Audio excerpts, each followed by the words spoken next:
चलो स्टार्ट करते हैं चैप्टर नंबर 9, क्षेत्रीय संस्कृति का निर्माण। अगर आपने 1 से लेकर 8 तक वीडियो के चैप्टर के कंप्लीट नहीं किए हैं तो ये 9 चैप्टर आपको बिल्कुल भी समझ में नहीं आएगा, ठीक है। तो पहले आपको 1 से लेकर 8 तक को चैप्टर को कंप्लीट करना है, ठीक। उसके बाद 9 चैप्टर पे आना, क्योंकि सारे चैप्टर एक दूसरे से कनेक्टेड है, ठीक। पहला चैप्टर दूसरे से, दूसरा चैप्टर तीसरे से, तीसरा चैप्टर चौथे से। इस प्रकार पूरे चैप्टर एक दूसरे से कनेक्टेड है। और अगर आप 9 वीडियो देख रहे हैं तो उसके पहले आपको 8वीं वीडियो देखनी होगी। अगर 8वीं देख रहे हो तो उसके पहले 7वीं देखनी होगी। तो एक दूसरे कनेक्टेड है, ठीक। चलो बात करते हैं।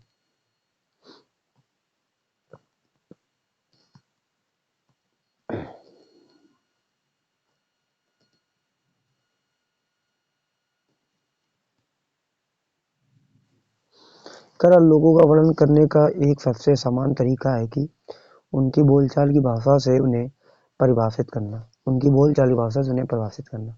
जब हम किसी व्यक्ति को तमिल या उड़िया कहते हैं तो आमतौर पर उसका अर्थ यह है कि वह तमिल या उड़िया भाषा बोलता है और तमिलनाडु या उड़ीसा में रहता है। इसी तरह से हम प्रत्येक क्षेत्र कुछ खास किस्म के भोजन या वस्त्र या काव्य या नृत्य या संगीत या वस्त्र और चित्रकला से जोड़ा करते हैं। कभी कभी हम इन असीमताओं को मानकर चलते हैं और सोचते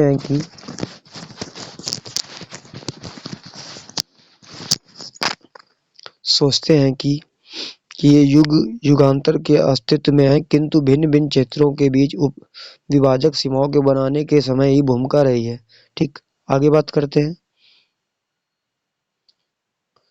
जिन्हें जिन्हें हम आज क्षेत्रीय संस्कृति समझते हैं वह समय समय के साथ बदलती है और सच तो यह है कि आज भी बदल रही है। ये क्षेत्रीय संस्कृतियां जटिल प्रक्रिया से विकसित हुई हैं और इस प्रक्रिया के तहत स्थानीय परंपराओं और उपमहाद्वीपों के अन्य भागों के विचारों के आदान प्रदान ने एक दूसरे को संपन्न बनाया। जैसा कि हम देखेंगे कि कुछ परंपराएं तो कुछ विशेष क्षेत्रों की अपनी हैं, जबकि कुछ अन्य भिन्न भिन्न क्षेत्रों में एक समान प्रतीक होती हैं। परंतु इस अतिरिक्त कुछ अन्य परंपराएं एक खास इलाके के पुराने रीति रिवाजों से तो निकली हैं, परंतु अन्य क्षेत्रों में जाकर उन्होंने एक नया रूप ले लिया है, ठीक। अब बात कर लेते हैं इसकी। कह रहा कि पता लगाएं कि पिछले 10 साल में कितने नए राज्य बनाए गए हैं और क्या इनमें से प्रत्येक राज्य का अलग अलग क्षेत्र है, तो ये आपको पता लगाना है, ठीक है।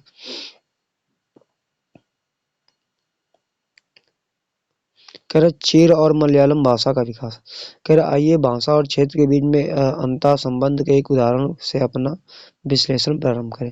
कह रहा महादेवपुरम के चेर राज्य प्रायद्वीप के दक्षिणी पश्चिमी भाग में है, जो आज की केरल राज्य का हिस्सा है।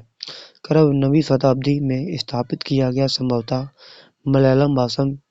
मलयालम भाषा इस इलाके में बोली जाती थी। कह रहा शासकों ने मलयालम भाषा एवं लिपि का प्रयोग अपने अभिलेखों में किया और वस्तुतः इस भाषा के प्रयोग उपमहाद्वीपीय के सरकारी अभिलेखों में किसी क्षेत्रीय भाषा के प्रयोग में सबसे पहले उदाहरणों में से एक है।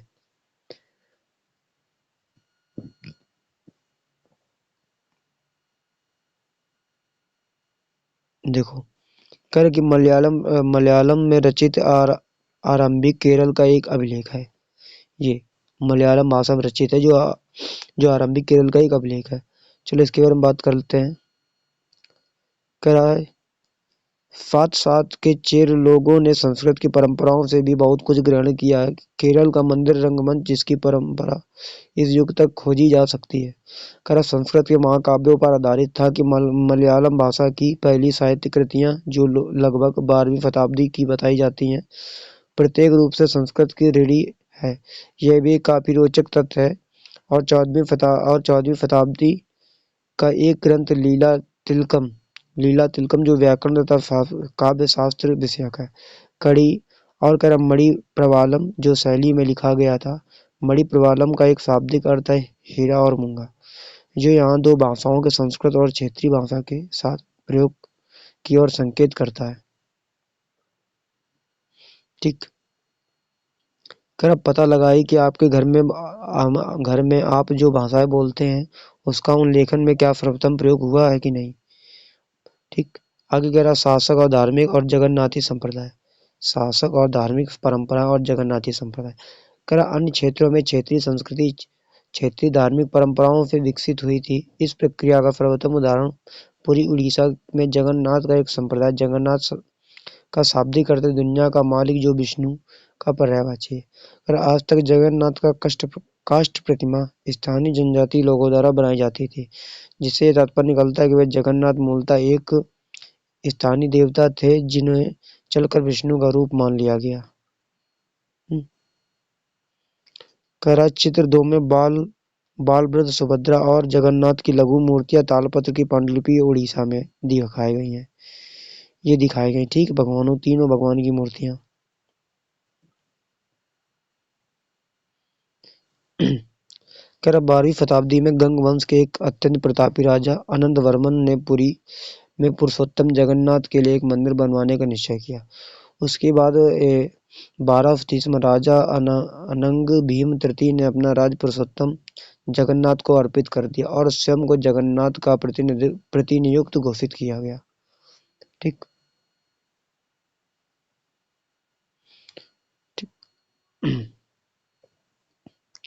कह रहा जो इस मंदिर का तीर्थ स्थल यानी तीर्थ यात्रा के केंद्र के रूप में महत्व प्राप्त होता गया, सामाजिक और राजनीतिक मामलों में भी इसकी सत्ता बढ़ती गई।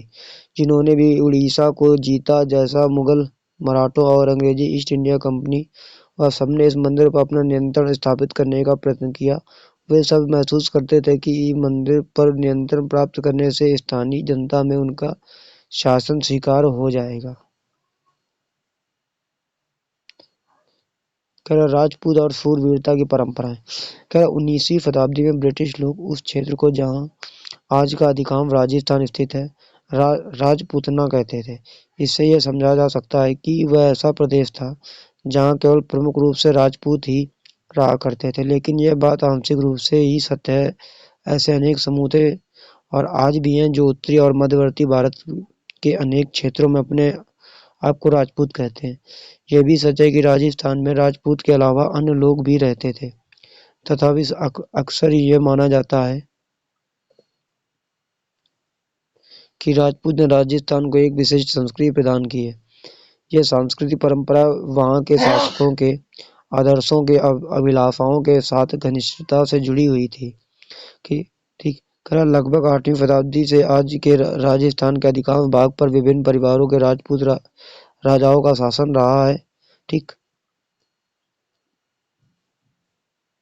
पृथ्वीराज एक ऐसा शासक था। ये शासक ऐसे शूरवीरों के आदर्शों के अपने हृदय में संजोए रखते थे जिन्होंने रण क्षेत्र में बहादुरी से लड़ते हुए अक्सर मृत्यु का वरण किया है, मगर पीठ नहीं दिखाई राजपूत शूरवीरों ने।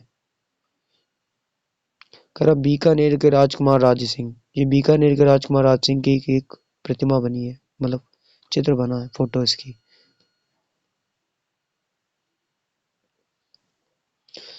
कि इनकी काव्यों कहानियों गीतों और सुरक्षित है। ये विशेष रूप से प्रशिक्षित चारण भाटों द्वारा गाई जाती थी। ये काव्य गीत ऐसे शूरवीरों की स्मृति को सुरक्षित रखते हैं और उनसे ये आशा की जाती है कि वे अन्य जनों को भी उन शूरवीरों का अनुकरण करने के लिए प्रेरित और प्रोत्साहित करेंगे, और साधारण जन भी उन कहानियों से आकर्षित होते हैं। इन कहानियों में अक्सर नाटकीय स्थिति और स्वामी व्यक्ति, मित्रता, प्रेम, शौर्य, क्रोध आदि प्रबल संवेगों का चित्रण होता था। कह रहा है कि क्या स्त्रियों को भी इन कहानियों में स्थान प्राप्त था? जी हाँ, कभी कभी वे झगड़े के कारण रूप में विद्वान हैं। जब पुरुष स्त्रियों को जीतने के लिए अथवा उनकी रक्षा के लिए आपस में लड़ते, तथा कहीं कहीं यह भी चित्रित किया गया है कि स्त्रियां अपने शूरवीर पतियों का जीवन मरण दोनों का अनुसरण करती थीं। सती प्रथा यानी विधवाओं द्वारा पृथक मृतकों पतियों की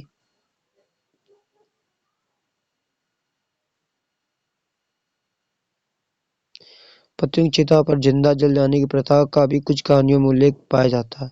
इस प्रकार जो लोग शूरवीरता के आदर्शों का पालन करते थे, उन्हें अक्सर इस आदर्श के लिए अपना जीवन बलिदान करना होता था।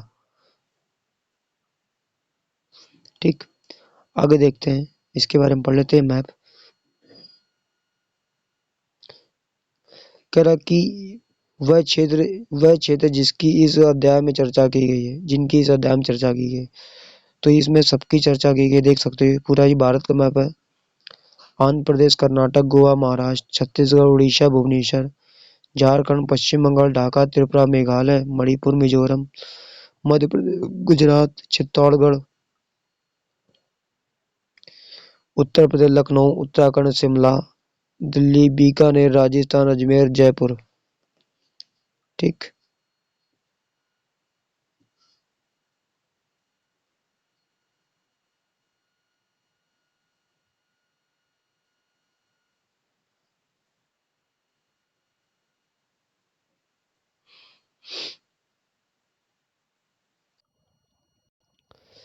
कर क्षेत्रीय सीमांतों से परे कथक नृत्य की कहानी।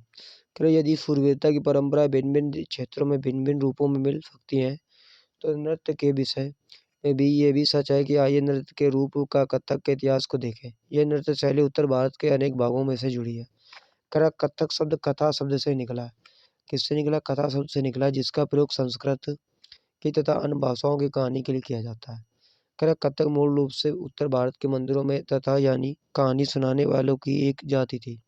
ये कथाकार अपने हाव भाव को तथा संगीत से अपने कथावाचक को अलंकृत किया करते थे। खैर 15वीं और 16वीं शताब्दी में भक्ति आंदोलन के प्रसार के साथ साथ कथक एक विशिष्ट नृत्य शैली का रूप धारण करने लगे। खैर राधा कृष्ण के पौराणिक आख्यान कहानियां लोक नाट्य के रूप में प्रस्तुत किए जाते हैं, जिन्हें रासलीला कहा जाता है। खैर रासलीला में लोक नृत्य के साथ कथक कथाकार के मूल हाव भाव भी जुड़े होते हैं। खैर मुगल बादशाहों और उनके अभिजातों के शासनकाल में कथक नृत्य राज दरबार प्रस्तुत किया जाता था, जहां इस नृत्य ने अपने वर्तमान अभिलक्षण अर्जित किए और वह एक विशिष्ट रूप से शैली के रूप में विकसित हो गया। आगे चलकर ये दो परंपराओं में अर्थात घरानों में फूला फला। खैर राजस्थान जयपुर के राज दरबारों में, ये लखनऊ में अवध के अंतिम नवाब वाजिद अली शाह के संरक्षण में एक प्रमुख कला के रूप में उभरा।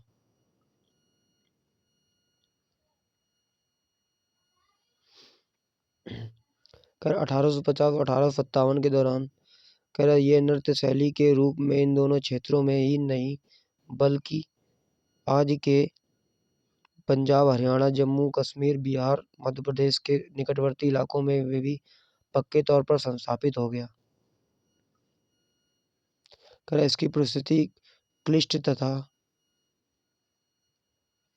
द्रुत एक संचालन, उत्तम वेशभूषा तथा कहानियों के प्रस्तुतिकरण एवं अभिनय पर जोर दिया जाने लगा। ठीक। आगे कह रहा है कि अनेक अन्य सांस्कृतिक गतिविधियों के तहत कथक को भी 19वीं तथा 20वीं शताब्दी में अधिकांश ब्रिटिश शासकों ने नापसंद किया, फिर भी यह जीवित बचा रहा और गणिकाओं द्वारा पेश किया जाता रहा। कर स्वतंत्रता प्राप्ति के बाद तो ये देश में इसे 6 शास्त्रीय नृत्य के रूपों में मान्यता मिल गई। ठीक। अब आगे देख लेते हैं, ये हमारा जो पार्ट है। कर नृत्य की कक्षा लक्ष्मण मंदिर खजुराहो। ये कहाँ का है? लक्ष्मण मंदिर खजुराहो की है, नृत्य करते हुए लोग।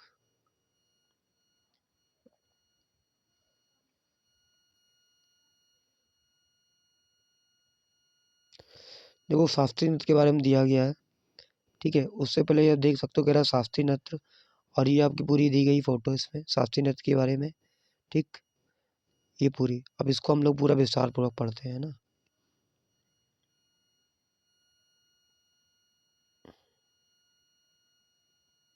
देखो कह रहा शास्त्रीय नृत्य किस कला के रूप को शास्त्रीय नृत्य माना जाए। इस प्रश्न का उत्तर देना अक्सर बहुत कठिन होता है।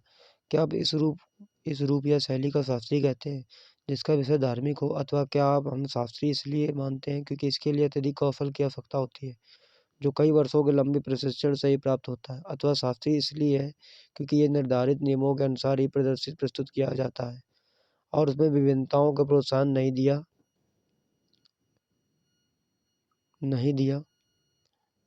जाता है। ठीक। नहीं दिया जाता है। कर ऐसे प्रश्न जिन पर हमें विचार करना आवश्यक है।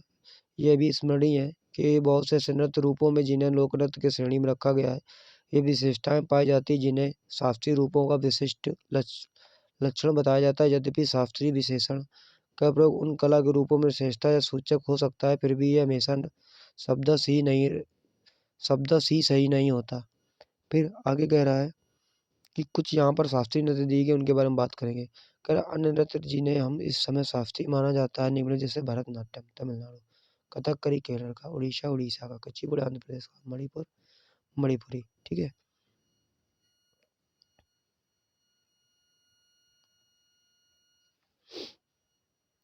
कह रहा संरक्षकों के लिए चित्रकला लघु चित्रों की परंपरा। कह रहा एक अन्य परंपरा जो कई रीतियों से विकसित हुई है वह थी लघु चित्रों की परंपरा। लघु चित्र जैसा कि उसके नाम से पता चलता है। कह रहा छोटे आकार के चित्र होते हैं जिन्हें आमतौर पर जल रंगों से कपड़े या कागज पर चिन्हित किया जाता है। कह रहा प्राचीनतम लघु चित्र तालपत्रों अथवा लकड़ी के तख्तियों पर चित्रित किए गए थे। इनमें से सर्वाधिक सुंदर चित्र जो पश्चिम भारत में आए और जैन ग्रंथों में सचित्र बनाने के लिए प्रयोग किए गए थे। मुगल बादशाह अकबर, जहांगीर और शाहजहां ने अत्यंत कुशल चित्रकारों का संरक्षण प्रदान किया था, जो प्राथमिक रूप से इतिहास के काव्य और काव्यों की पांडुलिपियां चित्रित थे। और ये पांडुलिपियां आमतौर पर चटक रंगों में चित्रित की जाती थी और उनमें दरबार के दृश्य, लड़ाई तथा शिकार दृश्य और सामाजिक जीवन के अन्य पहलू चित्रित किए जाते थे। अक्सर उपहार के तौर पर भी इन चित्रों का आदान प्रदान किया जाता और कुछ गिने चुने लोगों, बादशाह और घनिष्ठ जनों द्वारा ही देखे जा सकते थे। देखो ये जो चित्र इसका है शिकार के वाला, ये शिकार वाला चित्र है और इसमें क्या लिखा है, शिकार के दौरान आराम करते हुए अकबर के मुगल काल या मुगल वाले लोग, देखो ये शिकार करते थे ना, ये शिकारी वाला पोस्टर चित्र बना है इसमें।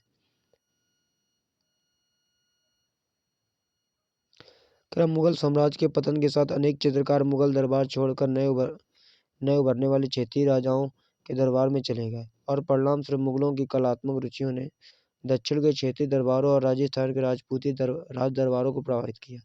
लेकिन इसके साथ साथ ही उन्होंने विशिष्ट विशेषताओं को सुरक्षित रखा और उनका विकास भी किया। मुगल उदाहरणों के अनुसरण करते हुए शासकों तथा उनके दरबारों के दृश्य चित्रित किए जाने लगे। इनके साथ मेवाड़, जोधपुर और बूंदी, कोटा, किशनगढ़ जैसे केंद्रों के पौराणिक कथाओं के और काव्यों के विषयों का चित्रण बराबर जारी है।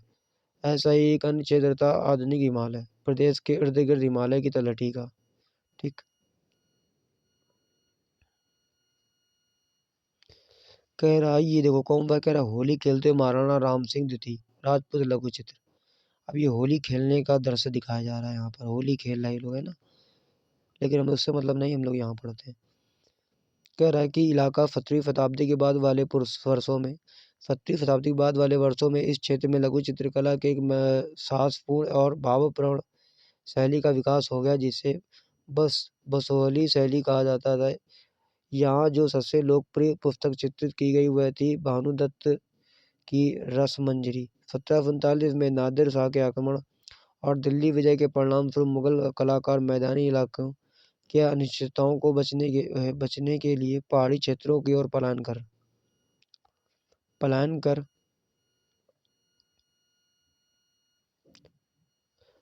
कर गया और उन्हें वहां जाते हुए आश्रयदाता तैयार मिले, जिसके फलस्वरूप चित्रकारी की कांगड़ा शैली विकसित हुई। 18वीं शताब्दी के मध्य भाग तक कांगड़ा के कलाकारों ने एक नई शैली विकसित कर ली, जिसने लघु चित्रकारी के एक नई जान डाल दी। कह रहा उनकी प्रेरणा का स्रोत वह वहाँ की वैष्णव परंपराएं थी, जो ठंडे नीले और हरे रंग शायद कोमल रंगों का प्रयोग और विषयों के काव्यात्मक निरूपण के कांगड़ा शैली की विशेषता थी। ठीक। करेंगे स्मरण है कि साधारण स्त्री पुरुष भी बर्तनों, दीवारों, कपड़ों और फर्श आदि पर अपनी कलाकृतियां चित्रित करते थे। कला के इन नमूनों से कुछ ही बच पाते थे। इसके विपरीत लघु चित्र राजमहलों के सावधानीपूर्वक रखे जाते थे, जिससे वे सदियों तक सुरक्षित रहते थे।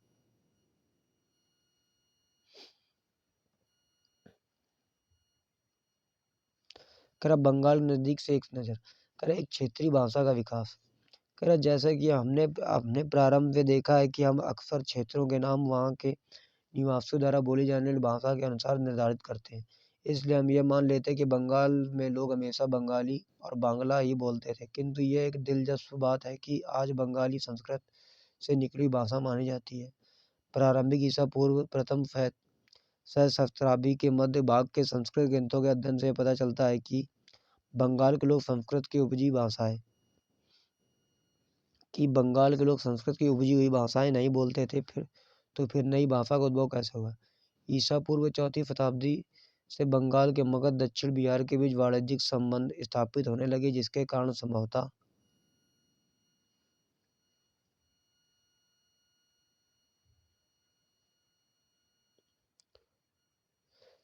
संस्कृत का प्रभाव बढ़ता गया होगा। 4वीं शताब्दी के दौरान गुप्त वंशी शासकों ने उत्तरी बंगाल पर अपना राजनीतिक नियंत्रण स्थापित कर लिया और वहां ब्राह्मणों को बसाना शुरू कर दिया। इस प्रकार गंगा की मध्य घाटी और भाषाई तथा सांस्कृतिक प्रभाव अधिक प्रबल हो गए और 7वीं शताब्दी में चीनी यात्री ह्यून सांग ने यह पाया कि बंगाल में सर्वत्र संस्कृत में संबंधित भाषाओं का प्रयोग हो रहा था। ठीक, अब ये जो दिया गया है, ये जो लिपि दी गई है, ये सबसे पहले बंगाली रामायण के तालपत्र में पांडुलिपि का एक पृष्ठ है, बंगाली भाषा का। ठीक है, बंगाली रामायण में तालपत्र के पांडुलिपि का एक पृष्ठ है।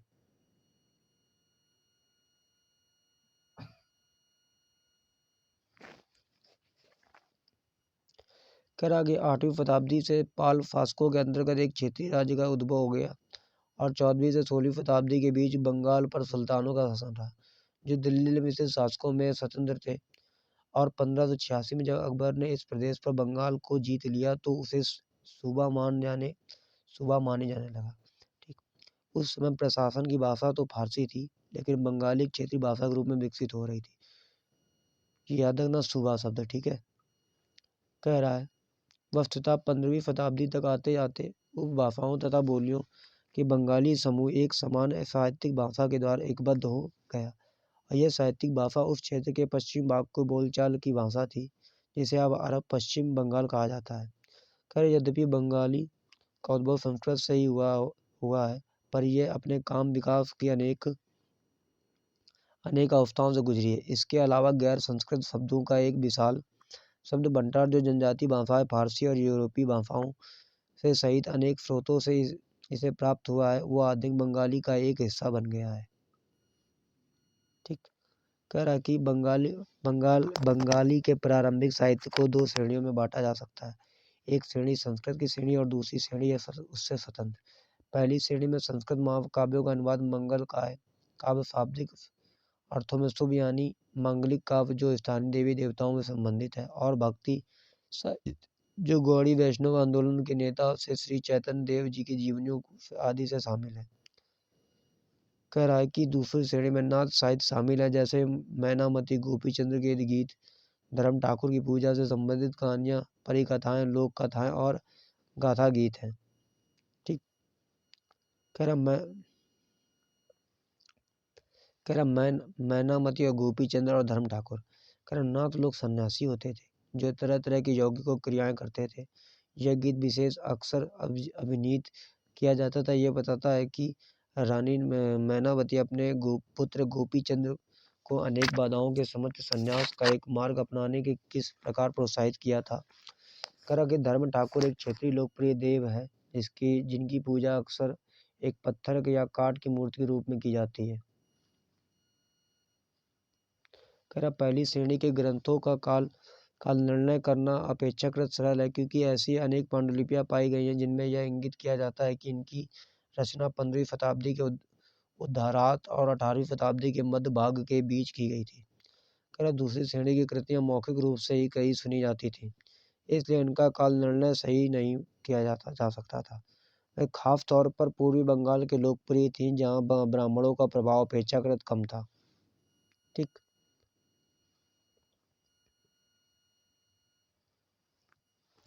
पीर और मंदिर। 16वीं शताब्दी में लोगों ने बड़ी संख्या में पश्चिमी बंगाल के कम उपजाऊ क्षेत्र को छोड़कर दक्षिण पूर्वी बंगाल के जंगली तथा दलदली इलाकों में प्रयास करना शुरू कर दिया तथा जो पूर्व की ओर बढ़ते गए वह जंगलों को साफ करके भूमि में धान की खेती करने लगे।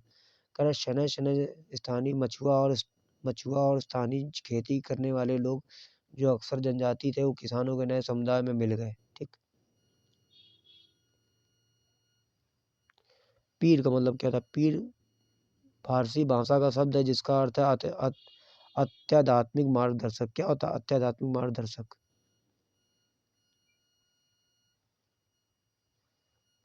कह रहा इन्हीं दिनों बंगाल पर मुगलों पर का नियंत्रण स्थापित हो गया था, जिन्होंने पूर्वी डेल्टा प्रदेश के केंद्रीय भाग में स्थित ढाका नगर में अपनी राजधानी स्थापित की। अधिकारी और कर्मचारी लोग भूमि प्राप्त करके अक्सर उस पर मस्जिद बना लेते थे, जो इन इलाकों के धार्मिक रूपांतरण के केंद्रों के रूप में काम आती थी। कर प्रारंभ में बाहर से आकर यहाँ बसने वाले लोग इन स्तर परिस्थिति में रहने के लिए कुछ अवस्था तथा आश्वासन चाहते थे। ये सुख सुविधाएं तथा आश्वासन उनके समुदाय के नेताओं ने प्रदान की। ये नेता शिक्षकों और निर्णायकों भूमिकाओं में भी अदा करते थे। कभी कभी ऐसा समझा जाता था कि इन नेताओं के पास अलौकिक शक्तियाँ, स्नेह और आदर लोग हैं जिन्हें पीर कहा करते थे। पीर कहा करते थे।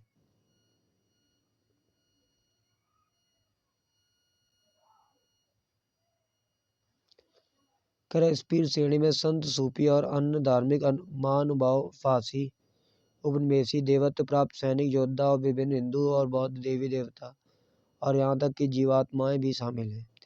खैर पीरों की पूजा पद्धतियाँ और बहुत ही लोकप्रिय हो गई और उनकी मज़ारें बंगाल में सर्वत्र पाई जाती हैं। खैर बंगाल के 15वीं शताब्दी के बाद वाले वर्षों में मंदिर बनाने का दौर जोरों पर रहा, जो 19वीं शताब्दी में आकर समाप्त हो गया। हमने देखा कि मंदिर और अन्य धार्मिक भवन अक्सर उन व्यक्तियों के समूह द्वारा बनाए जाते थे जो शक्तिशाली बन रहे थे। उनके माध्यम से उनकी शक्ति और भक्ति भाव का प्रदर्शन करना चाहते थे। बंगाल में साधारण ईंटों और मिट्टी गारे में अनेक मंदिर निर्मित सामाजिक समूह जैसे कालू और तेली, केसरी, घंटा धातु की कारीगर आदि के समर्थन से बने थे। यूरोप के व्यापारी कंपनियों के आ जाने के नए आर्थिक अवसर पैदा हुए।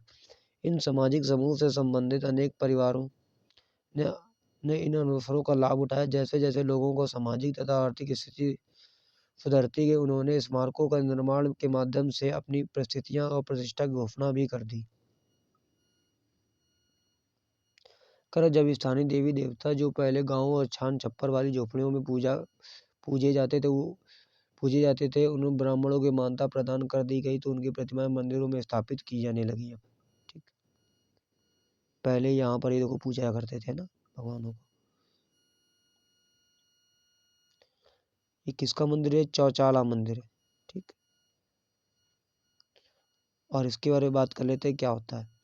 देखो जीववाद का मतलब कह रहा है, जीववाद का मतलब तो ये मानना है कि पेड़ पौधे, वस्तुएं और प्राकृतिक घटनाओं को ही जीवात्मा का है। पेड़ पौधों को ही जीवात्मा हम कह सकते हैं। करा गोपियों के साथ कृष्ण श्यामपुर मंदिर से भी पक्की मिट्टी के एक पटिया का विष्णुपुर। ये देख रहे हो कृष्ण भगवान की मूर्ति दी गई इसमें।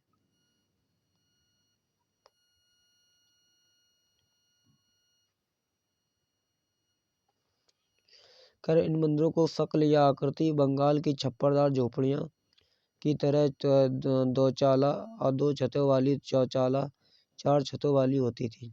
कर कह रहा है इसके कारण मंदिरों के स्थापत्य कला में विशिष्ट बंगाली शैली का प्रादुर्भाव हुआ और अपेक्षाकृत अधिक जटिल चौचाला यानी 4 छतों वाली और ढांचे में 4 त्रिकोणीय छतें 4 दीवारों पर रखी जाती थी, जो ऊपर तिर्यक रेखा या एक बिंदु तक जाती थी।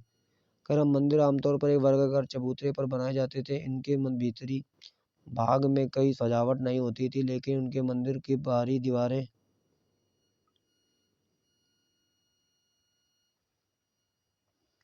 चित्रकारियों, सजावटी टाइलों तथा मिट्टी की पट्टियों से सजी होती थी। कुछ मंदिरों में, विशेष रूप से पश्चिम बंगाल के बंकुरा जिले में विष्णुपुर के मंदिरों में, ऐसी सजावटें अत्यंत उत्कृष्ट कोटि की तक पहुंच चुकी थी। करम मछली भोजन के रूप में बात कर लेते हैं। करम परंपरागत भोजन संबंधित आदतें आमतौर पर स्थानीय रूप से उपलब्ध खाद्य पदार्थों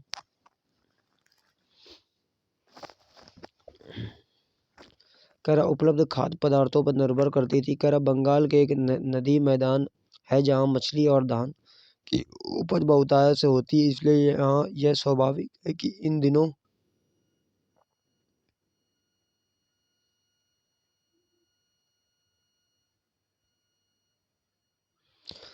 वस्तुओं को गरीब बंगालियों की भोजन सूची में भी प्रमुख स्थान प्राप्त है। मछली पकड़ना वहाँ का प्रमुख धंधा रहा है और बंगाली साहित्य में मछली का स्थान स्थान पर उल्लेख मिलता है। इससे ज़्यादा और क्या होगा कि मंदिरों और बौद्ध के विहारों के दीवारों पर जो मिट्टी की पट्टियाँ लगी हैं, उनमें भी मछलियों को साफ करते हुए और टोकरियों में भरकर बाजार में ले जाते हुए दर्शाया गया है। ठीक। कह रहा है कि ब्राह्मणों को सामिस भोजन करने की अनुमति नहीं थी, लेकिन स्थानीय आहारों में मछली को लोकप्रियता के देखते हुए ब्राह्मण धर्मों के विशेषज्ञों ने बंगाली ब्राह्मणों के लिए इस निषेध में ढील दे दी कि बृहद धर्म पुराण, जो बंगाल में रचित 13वीं शताब्दी के संस्कृत ग्रंथ हैं,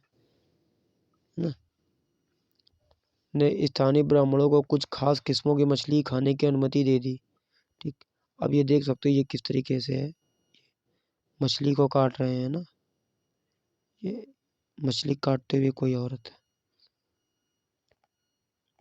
कर घरेलू उपयोग के लिए मछली तैयार करते हुए विशाल लक्ष्मी मंदिर से पकी मिट्टी का एक फलक अराब बाग। ठीक।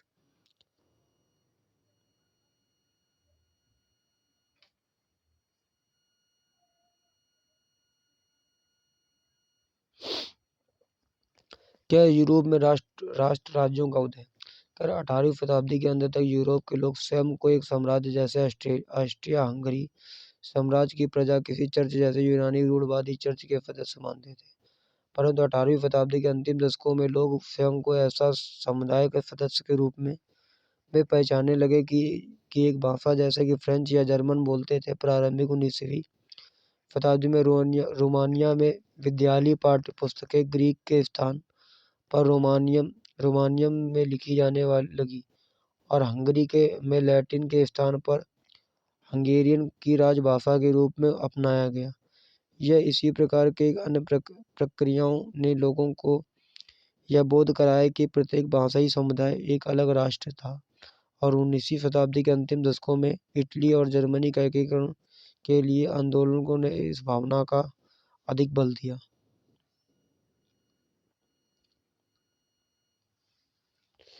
ये आपको इसमें मैचिंग करनी है। ठीक है। और ये आपको नाम लिखने हैं, क्वेश्चन आंसर। यहाँ पर भी आपको क्वेश्चन आंसर लिखने हैं, यहाँ पर भी क्वेश्चन आंसर लिखने हैं। ठीक है। और ये भी पूरे क्वेश्चन आंसर भी इसमें भी लिखने हैं, आपको देख के समझ के, है ना। अब देखो ये हमारा KVS के लिए और सीटेट के लिए कंप्लीट होगी वीडियो। ठीक है। अगर आपको नहीं देखी वीडियो तो आप देखे जाके और कंप्लीट कर लीजिएगा। आपको 1 से लेकर 9 तक पूरी वीडियो को आपको पूरी देखनी होगी, नहीं तो आपको समझ में नहीं आएगा। ठीक है।